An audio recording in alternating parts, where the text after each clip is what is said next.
Zeleni pozdrav sa kanala Baštavanova priča. Dobrodošli nazad. U nastavku pogledajte jedini video koji će vam ikada biti potreban da bi uspješno i bez muke proizveli organski luk. Pratite ove savete i nećete više nikad kupovati luk na pijaci ili u marketima. Otkrivamo vam kako da pripremite zemljište pre sadnje luka. Kako da dezinfikujete sadni materijal za siguran i bogat rolj bez bolesti.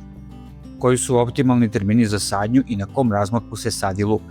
Također ćemo vam pokazati kako da sebi olakšate i ubrzate sadnju izradom raznih pomagala. Pa krenimo redom.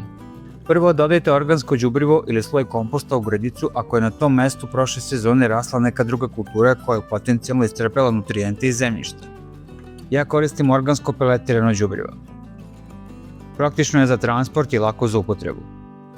Poravnajte gredicu ili mesto na kome ćete saditi luk pa dodajte drvni pepeo. Uloga drvnog pepela je višestruka. Na prvom mestu će dodati zemljištu kalijum i fosfor. Zatim će svojim alkalnim svojstvima pomoći u suzbijanju bolesti i štetočina. On također smanjuje kiselost tla, zbog čega će vam luk posebno biti zahvalan. Sledeća na spisku je dezinfekcija sadnog materijala pre sadnje. Ovaj korak nemojte nikako preskočiti. Dezinfekcijom sadnog materijala uništavate potencijalno prisustvo jaja i larvi raznih štetnika koje bi kasnije tokom sezone napali vaš luk. Dezinfekcija uklanja i štetne mikroorganizme. Na ovaj način ćete sprečiti pojavu plamenjača i truleži korena. Kada je dezinfekcija crnog luka u pitanju, prvo na pola sata potopite arpadžik u vodu. Dok vam je arpadžik u vodi, napravite rastvor u kom ćete ga dezinfikovati. Receptura je sledeća. U 4 litre vode sipajte 30 g soda bikarbone. Da bi lakše rastopili sodu bikarbonu, prvo je razmutite u mlakoj vodi. Arpadžik koji je odstojao pola sata u običnoj vodi sada prebacite u ovaj rastvor i ostavite ga na još pola sata. Nakon toga arpadžik dobro isperite vodom, ostavite ga da se osuši i spremni ste za sadnju.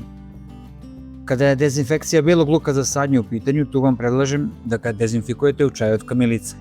Kamilica je poznata po svojim antiseptičkim svojstvima i dezinfekcija čenova njom će vam rešiti jedan od najvećih problema koje vam može umanjiti ili potpuno uništiti prinos belog luka, a to je lukova muva. Napravite jaču koncentraciju čaja. Dok se čaj hladi, iz zdravih i krupnih lukovica izdvojite čenove. Birajte veće čenove jer će oni na kraju sezone dati i krupnije glavice. Potpuno prohlađeni koncentrovani čaj kamilice prelite preko čenova. Ostavite čenove u čaju oko pola sata, a zatim ih isperite običnom vodom. I to je to. Dezinfikovali ste čenove belog luka i sada ste spremni za sadnju. Luk se može saditi na jesen, obično polovinom oktobra, a ako niste to obavili tada, ne brinite, tu su mart i april. Ja uglavnom luk sadim na jesen, ali sam ove godine rešio da posadim još jednu dodatnu gredicu sada u martu. Luk koristimo u najrazličitijim varijantama svakodnevno i teško da ga možemo posaditi previše. Ako i pretekne viškove, uvek možete podeliti sa porodicom i prijateljima. Luk se također može saditi i iz semena, ali za to je potrebno značajno više vremena. Što se razmaka tiče, možete eksperimentisati sa njima u zavisnosti od toga koliko vam je plodna zemlja i kolike glavice na kraju želite. Bijeli i crni luk obično sadim sa razmakom od 20 cm red od reda i 15 cm biljka od biljke.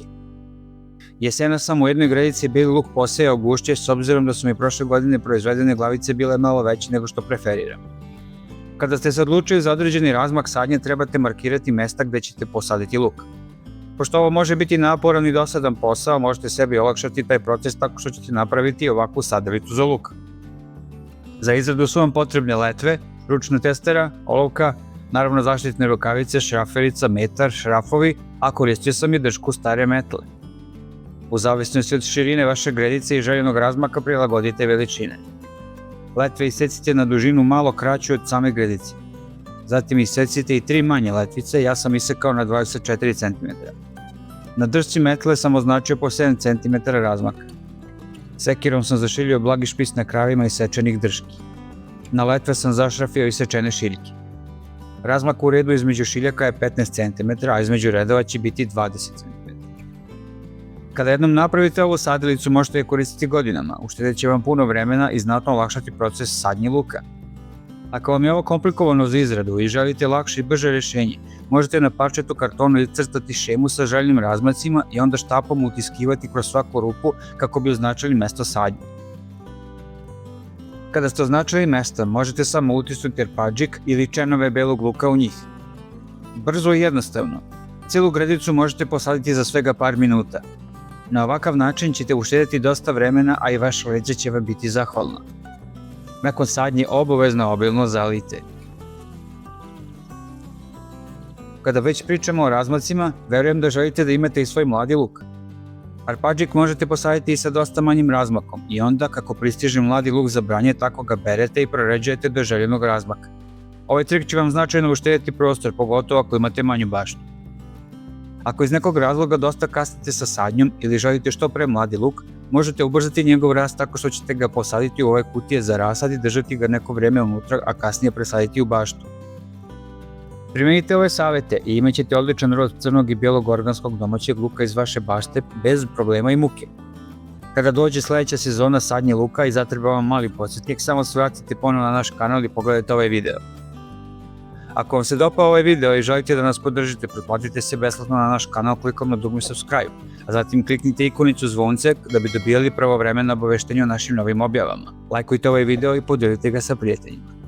Vidimo se uskoro sa novim savetima i momentima iz Baštovanove priče, a do tada, zeleni pozdrav!